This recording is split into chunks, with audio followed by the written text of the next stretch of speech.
everyone, it's Coach Red here, and I'm just going over a couple of problems related to function notation. I'll do an easy one and then a harder one. So first of all, function notation is just another way to write y. So up until Algebra 1, you might have written this function here as y equals -1/2 x plus 6, or y equals x squared minus 2, or y equals 3 minus 2x. So function notation just makes it, writes it a little bit funny, but it means that this means a function of x. So anything we put in for x, it's going to come out of the function, but it also allows us to name them by different letters. Like this one's f of x, this one's g of x, this one's h of x. So it helps us to use lots of functions together, and is probably long-term going to be easier to use once you get used to it. All right, so if it asks me to use these functions below and find g of -4, so we could either say this is g of -4, we could say g at -4, but it means this is where the x is. So it means go to the g function and let every x be -4. So I'm going to do g of -4. And so that means I'm going to plug in -4 right here. When we plug something in, especially if it's negative, you want to put it in parentheses. So -4 squared is 16. So 16 minus 2 is 14.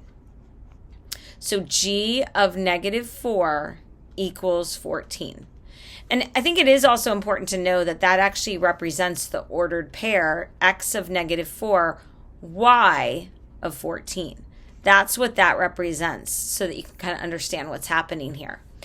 All right, this one's a little bit trickier because this says h of g of 4. So let me write that, h of g of 4. All right, so remember, order of operations, we always start inside. So we want to go to the innermost parentheses. So just pretend you're trying to find g of 4, okay? All right, so forget the h for a second. Let's find g of 4. So I'm going to do 4 squared minus 2. So 16 minus 2, which again is 14. So g of 4 equals 14. Okay, so now I can replace g of 4 with 14. So I'm going to do that and rewrite this as h of 14. Okay, so I replaced g of 4 with 14 because that's like the new name I gave it when I evaluated it. So now I'm left with h of 14. So I go to the h function and I plug in 14 for x.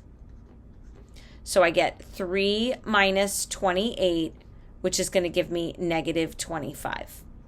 So h of g of 4 is equal to -25. We call that a composition of functions. So you're plugging the inner function into the outer function. But it's easier just to always start on the inside and work your way out. Hopefully that was helpful. Have a great day.